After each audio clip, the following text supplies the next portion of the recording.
So the time has come. If you don't know, it's official that WBC Interim, WBA Super World, IBO Champion at 160 pounds, 33-0 with 30 KOs, Gennady Golovkin is going to be taking on IBF Champion, 34-2 with 32 KOs. 32-2 with 31 KOs. No, wait, 34-2 with 31 KOs, David Lemieux. If you don't know who David Lemieux is, he's the IBF champion. He had that Fight of the Year candidate decision win over Hassan N'Dam, when Hassan N'Dam been down multiple times, and he's no stranger to being down multiple times if you go to the Peter Quillen fight.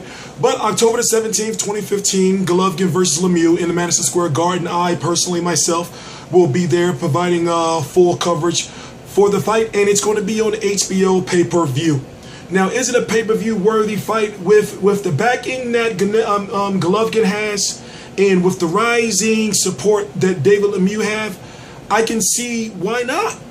You know, it's not saying it's going to do 1 million buys. I'm pretty sure that if they do 300,000 buys, that's a success. But overall, it's a big, important fight. Now, if you don't believe me when I'm saying it's official, then by the time you're watching this video, it's probably all over various different social media sites right now. As far as Dan Rayfield, what else? The LA Times, because Golovkin is a very big name over in California. Now, why are they doing it in Madison Square Garden? You know, I don't know, but at the same time, why not do it in what they call a mecca of boxing? So, everyone relax. We're going to talk some boxing. I've been straining my voice. As you know, it's a Saturday. Right now, it's July the 24th, 2015. And I'm T-Street Controversy, T-Street Controversy Live of RioCombatMedia.com, and I cover every single major fight live. So, who's going to win? Now, here's the thing about David Lemieux. He's an animal.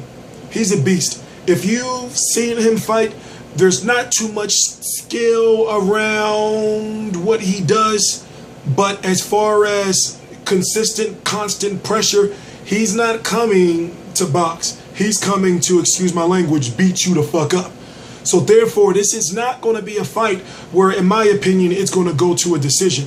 Now, in one of my videos that I was talking about Golovkin, one of my recent ones, I was saying that he was getting too much flack for not fighting guys like Andre Ward or Erislandy Lara. But guess what? Now that he's fighting Lemieux and it's a unification fight, he's doing exactly what he said he was going to do. And then guess what? Also, he's the mandatory for the winner of Cotto versus Canelo. So therefore, this guy's already got a rough schedule ahead of him. So put it this way. After Lemieux, if he beats Lemieux, and for some reason I think he's going to beat Lemieux, I understand that, you know, I'm with the majority. Then he goes on to fight the winner of Cotto versus Canelo.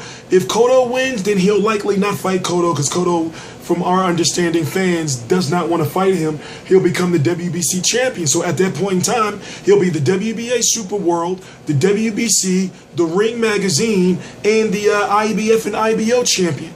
Then, depending on what happens with the winner of Andy Lee versus Billy Joe Saunders, that's a fight that can be made right there. So for people who are saying that he should move up in the weight to fight Andre Ward, you know, or he should move down and meet, you know, Erislandy Lara at a catchweight to just fight him, he can't. It just doesn't know your boxing politics.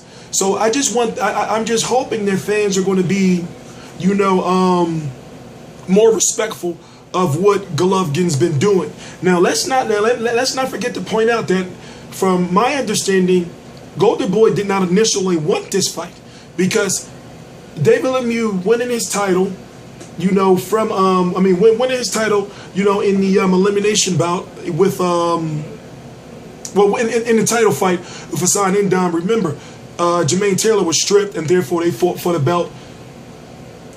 Golden Boy said some old BS to whereas, and they said that David Lemieux would have to fight his mandatory first, and he can't fight Golovkin. And the IBF quickly released a statement saying, "No, we're not in the way. Make that fight."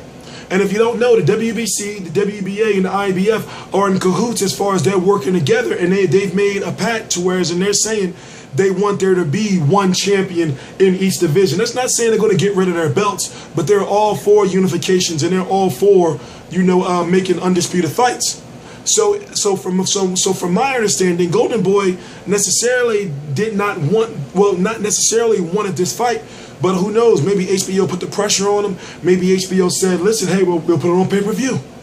And then voila, Golden Boy's thinking with their limited stable, if Lemieux wins, then he'll be a superstar at 160 pounds. And one thing about Lemieux is, even though I'm picking Golovkin to win, Lemieux can win. Now we've seen Golovkin take some tough shots, but I ask myself, does Golovkin take these tough shots because of the Mexican style? Is it the Mexican styles why he's taking his shots to test his own chin? Or is he, as I said in the previous video, defensively flawed? Now, we know David Lemieux has lost in both ways. Well, 2 out of 3 ways in which you can lose. You know, for one, technical knockout against Marco Antonio Rubio, of all people. We know what David, even though it was a long time ago, well, not a long time ago, was that 2012, 2011? We know that Golovkin beat beat Marco Antonio Rubio, but then a guy like Joaquim Alcine was outboxing David Lemieux. So I'm thinking to myself, as we wanted to see with the Gabriel Rosado fight and the Hassan N'Dam fight, how does David Lemieux look after the 7th round? And that was my biggest questions going into the Gabriel Rosado fight, is how could David Lemieux hold up with that constant pressure through 12 rounds? Now, can he hurt Golovkin? Possibly, yes. We never seen nobody that's going to come at Golovkin the way that David Lemieux is going to come at Golovkin. Hopefully, he's not scared. Hopefully, his heart is not taken, before the fight is even, before they even step into the ring. As far as what I'm saying is, hopefully, he's not defeated before he steps into the ring. Because if he can keep up enough pressure and be the one to actually back Golovkin up, who's the fighter who's known to be the guy to walk his fighters down and very good at cutting off the ring, then we got a very interesting fight. So as I said, I'm going with Golovkin, but listen, this is a fight where we don't know what's going to happen. The only reason why I can say I'm honestly fully saying Golovkin is going to win is because I've seen the 2 fights with Marco Antonio Rubio and Joaquim Alcine, and Golovkin's never been defeated. David Lemieux has. So, I am T Street Controversy. This is T Street Controversy Live. Please visit the home of T Street Controversy, realcombatmedia.com. It's the first link in the description box. Take your time out. Please subscribe.